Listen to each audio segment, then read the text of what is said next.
So now we want to look at why an individual isolated problem that could occur later this afternoon may feel so much worse than it actually is. So when there is a relationship problem, we'll just say there's an argument over something that's important to one or perhaps both parties, and there is a heated exchange. Hurtful things are said and done, and it's in some cases just a brutal blowout. In retrospect, when you look back on that argument or that event, there's two memories. There's the content memory and the emotional memory. The content memory is what was said, and the emotional memory is how you felt during that argument. So when you're reflecting on that argument, maybe a week later or even a month later, you have content memory and emotional memory. So every time you remember that fight, we will say, this verbal fight, you also feel the same negative emotions that you felt during that episode. And if you revisit the memory of that argument 2, 3, 4, 12 times, each time you're going to feel just as bad as you did in the moment. And so even though the event only happened once, it feels as though it's happened 12 times. Because you replayed that video in your head of the event, and each time you play it, each time you remember it, you feel it. And the other reason that a current isolated problem can feel so much worse than it actually is due to this cumulative effect of unresolved problems. If you're like most couples that I work with, you stop talking about problems because your conflict resolution skills as a couple sucked. Not only did you not get the problem solved, you just irritated and frustrated one another even worse than you were before you came into the discussion. So there's this pile of problems that just goes in the closet, and that pile is getting really tall. And so then a problem comes up that, let's say, is a level 3 on a scale of 1 to 10, 10 being very severe. So relative to some of the other problems, a level 3 problem is not a big deal. But when you throw it on top of an existing pile of problems, now you have the straw that can break the camel's back. So this is why it's imperative to come up with a communication strategy that you can use that doesn't end in a disaster, because you're going to remember the disaster. And each time you recall it, it's going to make it feel worse. And each time you have a problem that goes unresolved, if you guys don't talk about a problem, you don't forget about the problem. It just goes in the filing cabinet called unresolved problems. And when that list gets too long, both parties lose their confidence in their ability to problem solve, which even furthers the likelihood that they won't even attempt it. And now we're in trouble because you have a couple, both of which feel like they're always walking on thin ice. So in summary, the reason that a rather mild problem could feel like a super bad problem is due to the emotional memory factor and the cumulative effect of unresolved problems factor.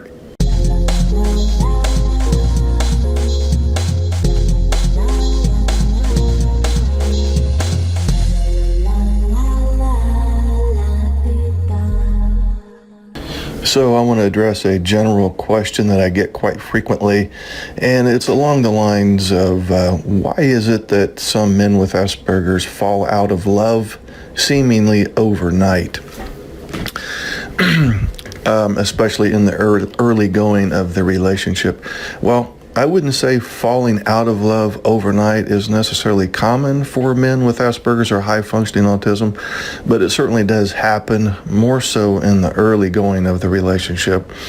As a counselor who has worked with many couples affected by Asperger's and autism, what I see most often has to do with the fact that most men on the spectrum are very task-oriented. And oftentimes the scenario plays out something like this. In the beginning, the new girlfriend is the man's new task. He works on getting her to like him, to go on dates, to have sex, and so on. Also, in the beginning, he may try very hard to appear typical. In other words, he tries to avoid exhibiting any traits that may reveal his condition. So once he feels that he has won her over, so to speak, he begins to feel more comfortable around her.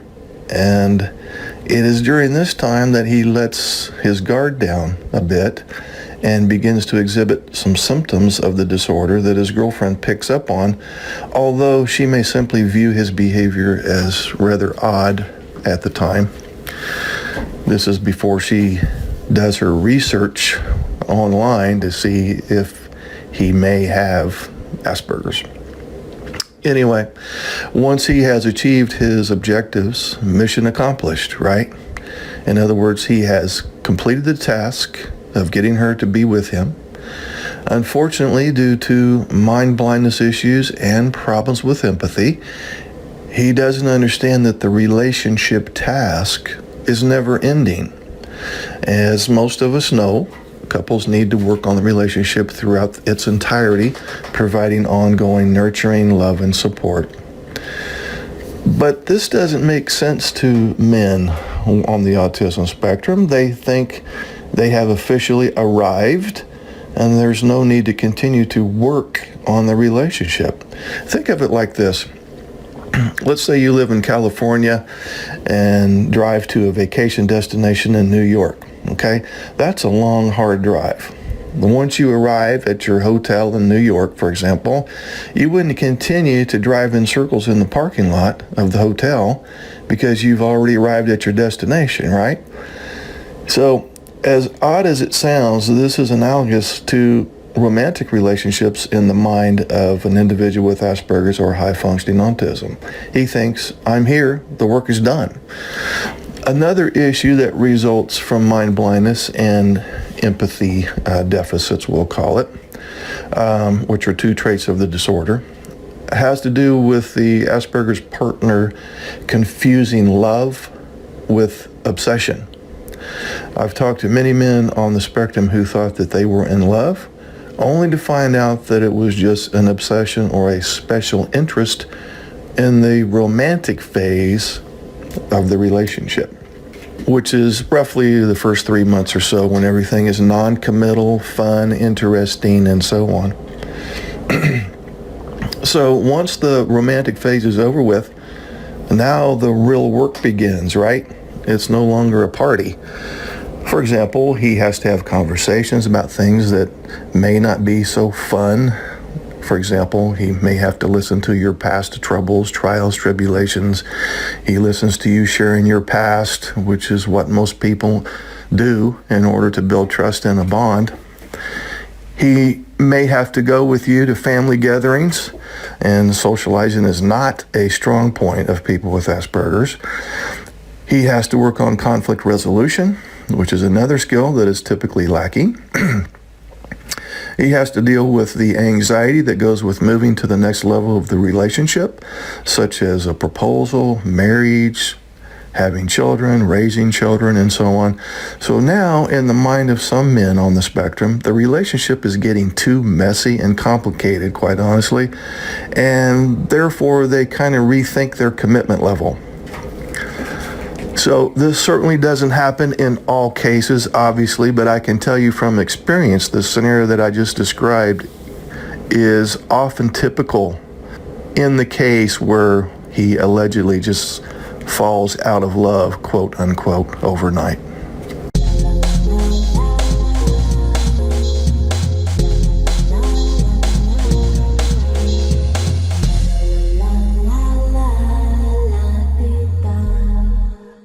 I'm married to a man with Asperger's syndrome, and I'm wondering why he has these childish tantrums, meltdowns, shutdowns, and yelling matches. Well, most people with Asperger's and high-functioning autism have emotional and behavioral problems, quite honestly, to one degree or another, and these challenges are most often related to social skills deficits associated with the disorder. Social difficulties frequently involve feelings of anxiety, loss of control, and the inability to predict outcomes. So as a result, these individuals usually have problems connected to their inability to function in a world that they see as threatening and unpredictable. The individual who feels generally fearful or anxious or confused will typically act out these troubling emotions in rather destructive ways. And as you say, in the form of tantrums, meltdowns, shutdowns, and even aggression at times. And so it's not uncommon for, in this case, the neurotypical wife to view the individual with Asperger's as mean-spirited, malicious, selfish, uncaring, and so on. When your husband with Asperger's syndrome experiences emotional issues, behavioral difficulties, whatever you want to call it, his problems are most often associated with his defensive panic reaction, social incompetence, sensory sensitivities, or an obsessive interest in a particular topic. Because people with Asperger's tend to be cut off from their feelings, they obtain facts and information without understanding how those facts can be applied to real-life situations. Also, due to being detail-oriented, they often miss the overall picture and apply the same level of detail to every situation, whether appropriate or not. And you may have run into a situation where people outside of the home view your Asperger's husband as just a normal person with no apparent behavioral or emotional issues. They may perceive him as having both fewer and less significant deficits than you do. This disparity is often due to the fact that the person with Asperger's or high-functioning autism appears, and there's the key term, he appears to perform as well as neurotypical individuals, with the exception of social competency and with the exception of emotional reciprocity with his significant other. Other areas that individuals with Asperger's syndrome experience difficulty would be concrete and literal thinking styles, difficulty in discerning relevant from irrelevant stimuli, inflexibility, difficulties in the areas of problem solving and language-based critical thinking, obsessive and narrowly defined interests, weakness in comprehending verbally presented information, poor organization skills, difficulties in arriving at logical solutions to routine and real-life problems, and problems in applying skills and knowledge to solve problems. It is very common for people in a relationship with somebody with Asperger's syndrome to fail to recognize their special needs because they often give the impression that they understand more than they do. And furthermore, certain strengths of the disorder may actually mask the deficits. Now, I know at some level, everything that I just laid out here may sound like a litany of excuses as to why your Asperger's husband behaves the way that he does. But I've been very cautious in this presentation to only include those things that may appear childish. In other words, these traits that I've listed throughout this video do indeed, on occasion, give the impression that the individual is acting very immaturely, which shouldn't be surprising because Asperger's is a developmental disorder. In other words, developmentally, they are socially and emotionally lagging compared to their chronological age. So in that sense, some of this behavior can be said to be somewhat childish. You, as a female neurotypical, your brain is highly social. Your emotional intelligence is super high. And unfortunately, the individual with Asperger's syndrome is on the other end of that spectrum. But that's not to say they're not intelligent. In fact, most people with Asperger's are much smarter and logical than the average neurotypical.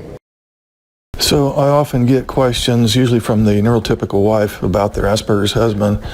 The questions are similar to something like this. It's like, why is it so difficult to have a meaningful, deep relationship with someone on the autism spectrum? And why do things seem to deteriorate over time? Basically, what goes on is in the early going of the relationship, if she is the neurotypical, and we'll say that he has the high-functioning autism, she is his special interest.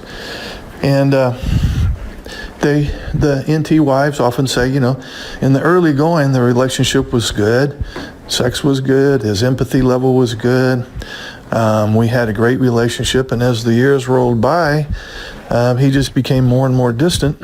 So what happens after the first few years of marriage, at least what I have experienced in counseling couples, is he kind of drifts away from the relationship and gets more involved with his special interests. And when this occurs, the NT wife, justifiably so, tries to reconnect and reestablish the bond, reestablish trust. And it's like the harder she tries, the more he distances himself. And so her approach raises his anxiety, her approach in trying to reconnect. And the more his anxiety comes up, the more he seeks anxiety reduction techniques. The main one being to distance himself from her, because it gets to the point where she is his major source of anxiety. And the more he distances himself, the harder she tries, and the cycle just keeps repeating at this point. So back in the day, when he first started showing more interest in his special activities, whether it's work or a hobby or whatever, started showing more interest in that than the relationship, she, with good reason, gets angry. Her thought may be something to the effect of, this is not fair, this is not right, I don't feel like I'm loved, I'm not getting the connection or the empathy or the compassion that I used to get. And so she gets angry and confronts the situation. And the thing never gets resolved. So now we fast forward several years, and she has had perhaps hundreds of angry episodes where she has confronted him in an attempt to get the connection that she needs. And these angry episodes have piled up over the years, and they have turned hard in the form of resentment.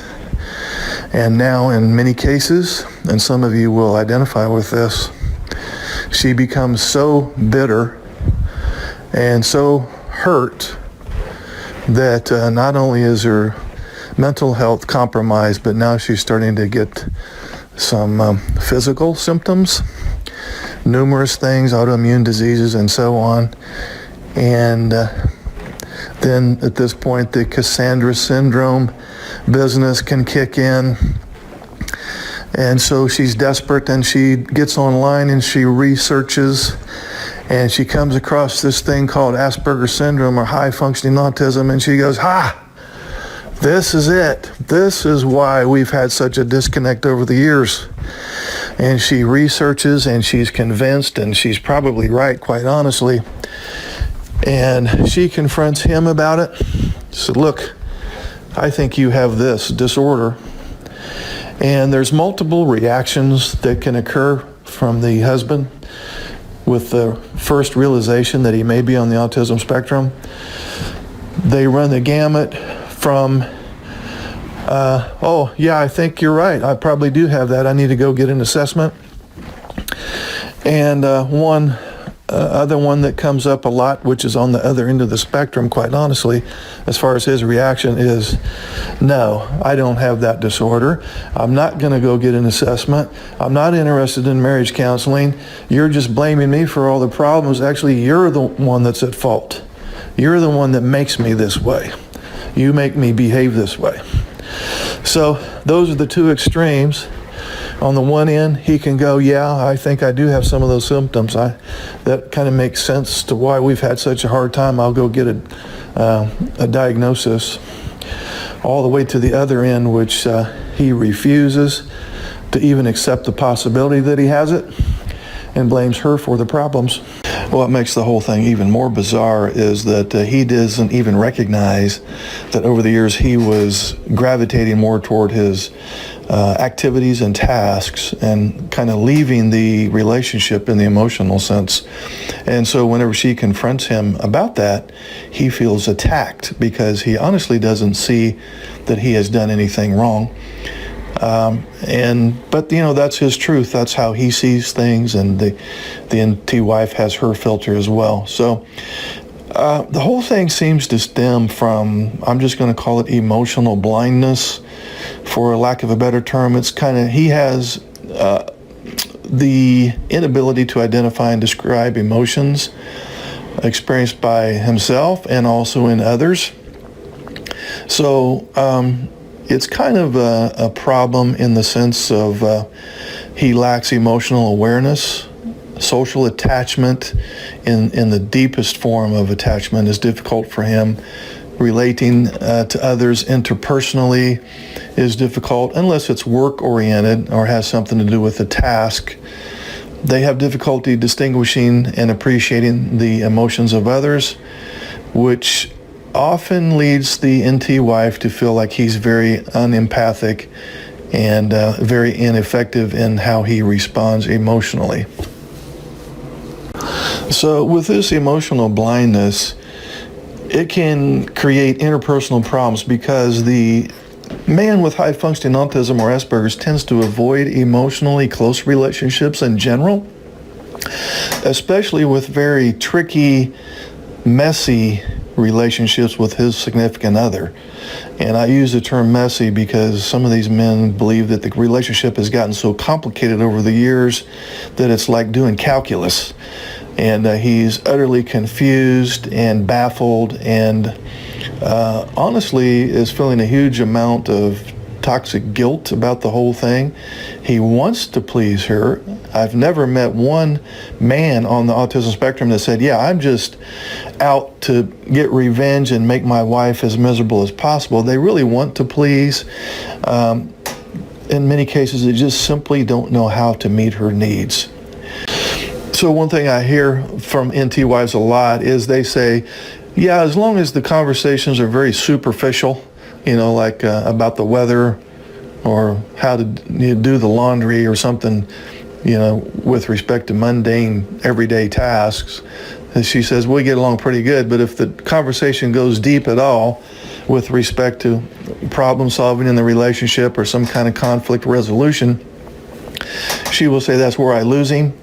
And he either agrees with me just to get me to shut up but never follows through, or he just leaves and he doesn't want to have any discussion there.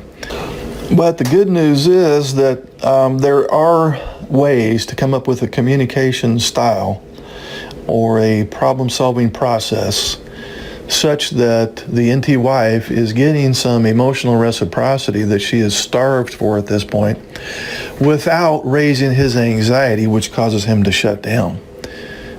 But traditional marriage counseling will not accomplish that goal. The NT wife and the high-functioning autistic husband, they will need to find a person who is experienced in autism spectrum disorders and is pretty good at devising conflict resolution strategies that are sensitive to the traits of the disorder. Okay, so now we want to look at why your partner or spouse with Asperger's syndrome or high-functioning autism tends to blame you for the relationship difficulties. If you, for example, are a neurotypical wife in a marriage with a husband with Asperger's syndrome, you probably have discovered that whenever there are issues or conflict, you are the bad guy, and he blames you for the relationship difficulties. And you may have had the thought many times, he is such a selfish, insensitive, uncaring bastard. And what if I were to tell you that that's probably not the case? Rather, the fact that he's not responding the way you would hope is due to one of the traits that he suffers from. We're specifically talking about theory of mind deficits. So let's look at that briefly. Theory of mind is an important social cognitive skill that involves the ability to think about mental states, both your own and those of others. It involves the ability to attribute mental states, including emotions, desires, beliefs, and knowledge. Not only does the theory of mind involve thinking about thinking, but it also refers to the ability to understand the ability to understand that others' thoughts and beliefs may be different from your own, and to consider the factors that have led to those mental states. Now, why is this called theory of mind? Well, psychologists refer to this as a theory of mind because our beliefs about what might happen or what might be going on in another person's head are just that, theories. They're kind of educated guesses.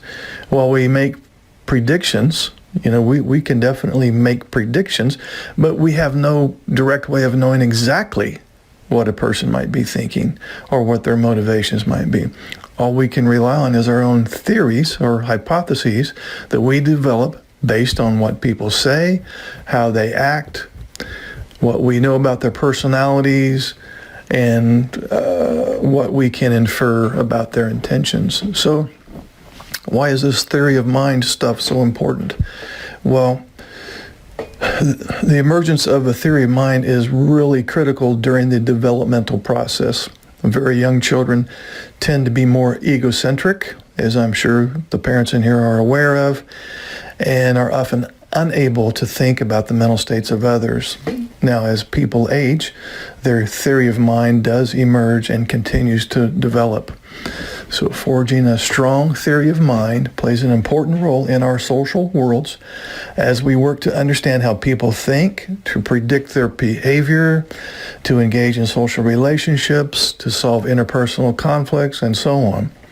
So in order to interact with other people, it's important to be able to understand their mental states and to think about how those mental states might influence their actions.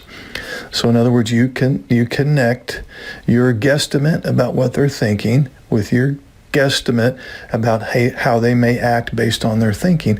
And this is all stuff that you do at a very unconscious level as a neurotypical. These things come about almost at just automatically. It's a natural state of mind, not so much with people with Asperger's. The theory of mind allows people to infer the intentions of others, as well as to think about what's going on in someone else's head, including hopes, fears, beliefs, expectations, and so on. So social interactions, as you know, can be very complex, even for neurotypicals. And misunderstandings can make them even more complex and confusing. By being able to develop accurate ideas of what other people are thinking, or at least fairly accurate ideas, we're better able to respond accordingly. So here is the problem. People with Asperger's and high-function autism have great difficulty with this theory of mind business. In fact, there's a lot of research on this that reveals that people on the autism spectrum have trouble using theory of mind to make moral judgments in many situations. There was one study that specifically found that Asperger's adults were more likely than neurotypical subjects to blame other people for their problems. And this is what I say, you may have experienced this with your husband who has Asperger's syndrome. So the judgments of people with Asperger's rely more on outcome of the incident rather than on understanding the other person's intentions. Let me state that again. The judgments of people with Asperger's and high-functioning autism tend to rely more on the outcome of the incident rather than on understanding the other person's intentions. Here's an example, and this was part of the research. And in one scenario, James had a friend, and they were snowmobiling in an area known for loose snow. So this friend asks James if he should take an easterly route around a row of pine trees. And James had looked it up, and he did a little quick analysis while they were on the slopes, and he found out that they had an alert that avoiding the west slope was the safest way to go. And so he told his friend that going, the east route would probably be okay. So the friend takes off in that direction, but unfortunately starts an avalanche, which quickly overtook him and buried him alive. Now, in this scenario, and this was just a hypothetical scenario that the researchers put forth before these subjects, the researchers found that people with Asperger's were more likely than neurotypical subjects to blame James for his friend's death, even though James believed the slope was harmless.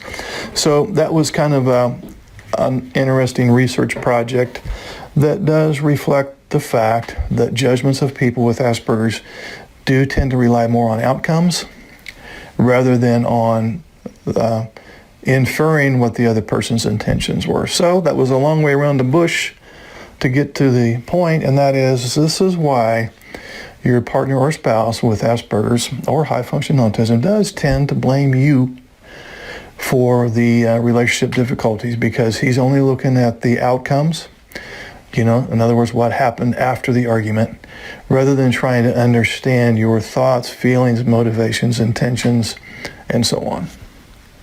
Hey guys, this is Mark Hutten with AdultAspergersChat.com.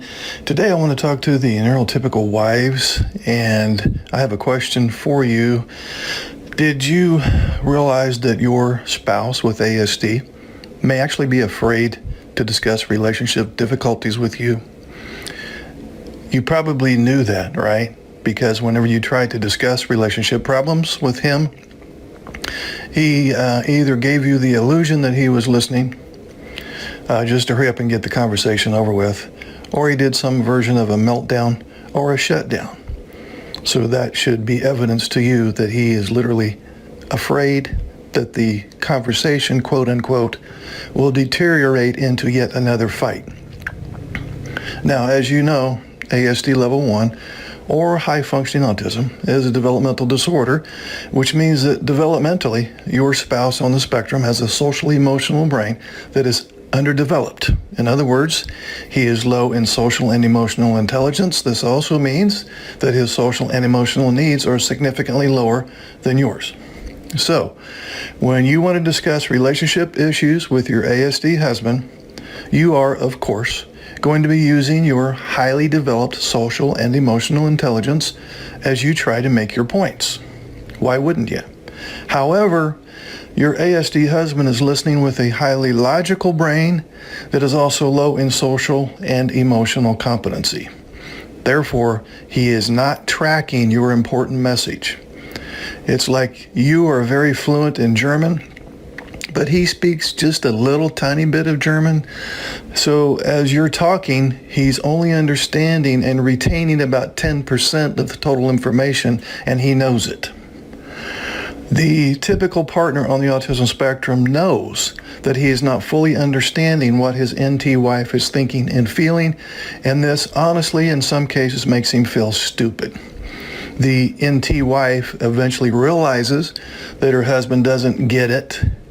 She feels as though she has wasted her time and energy in trying to make him understand what she needs.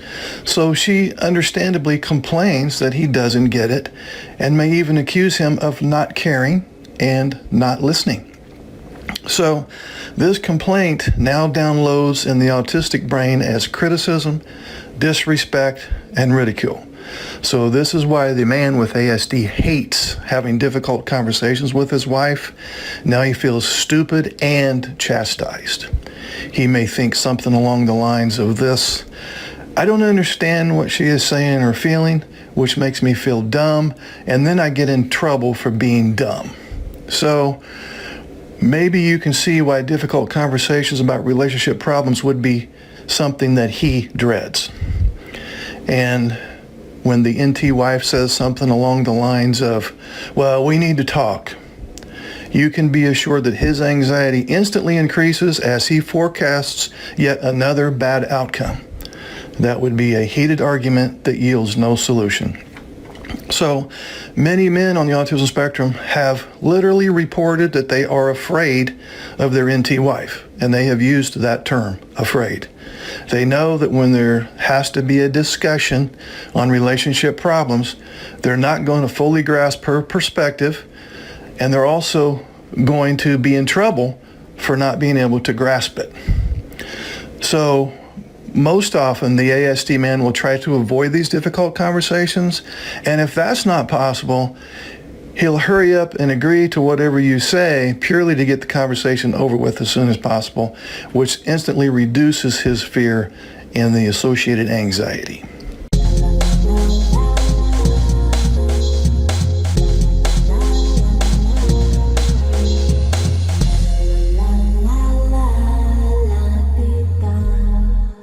Hey guys, this is Mark Hutten with AdultAspergersChat.com, and today I want to talk to the guys with autism spectrum disorder who are in a relationship with a neurotypical wife, and I wanted to look at why your NT wife might be so terribly unhappy with you right now. So she is no doubt highly intelligent in the social and emotional sense, and this by default means that she has a lot of social and emotional needs. But you, the husband with high-functioning autism or Asperger's syndrome, are comparatively low in social and emotional intelligence, which in turn means that your social and emotional needs are low as well. And this doesn't mean that you're stupid. In fact, you're probably smarter than me, and you're very high in logic. It's just that you're not wired to be super social or emotional, and there's nothing wrong with that. There's no shame in that. Because your wife's social needs are high, she enjoys social contact, and she enjoys sharing emotions with those who are important to her. Because your social and emotional needs are low, you tend to prefer activities that don't involve feelings or socializing much. You're a highly task-oriented person, and you tend to favor objects, projects, other non-social pursuits. One of the ways your wife gets her social and emotional needs met, or hopes to get met, involves her significant other, which is you, her soulmate, and her partner in life. But when you are emotionally unavailable due to spending most of your time with your special interest or your job, you're getting your task-oriented needs met. But your NT wife is not getting her relationship needs met because oftentimes you're busy doing things outside of the relationship. So it's often the case that the NT wife will then try very hard to get her husband to be a team player in the relationship. That is, she wants him to express feelings, to make her feel important, to validate her, listen to her, show affection, and to be deeply intimate in as many ways as possible. But when she doesn't get this accomplished, these very important goals, she is, of course, going to be very discouraged, disappointed, and possibly even harbor feelings of resentment because her emotional requirements are not getting fulfilled.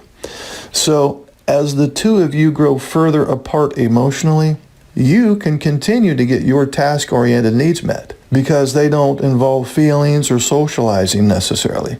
But at the same time, she is getting less and less of her emotional needs met. So this is why, guys, in most cases, the NT wife is not only unhappy, but often depressed due to what she might call emotional deprivation. And this is also why the ASD husband does not seem to be as negatively affected by the distancing that's going on in the relationship, because he can continue to engage in his non-social activities regardless of how much emotional reciprocity is lacking in the relationship. So if you want to imagine how your NT wife might feel, then picture this scenario here. Imagine that you're a computer geek who loves computer programming and doodling with digital devices and so on. But one day, for whatever reason, you get banished to a tropical island with no electricity. So now you're stuck there on this island with no computer, no iPhone, no iPad. You have virtually lost all of your special interests. And to make matters worse, let's assume that you hate idle chit-chat, but there are other people on this island always talking about mundane, boring topics that disinterest you so much that it's painful to even listen to them talking. So in this scenario, you're not suffering from emotional deprivation. Rather, you're suffering from favorite task deprivation.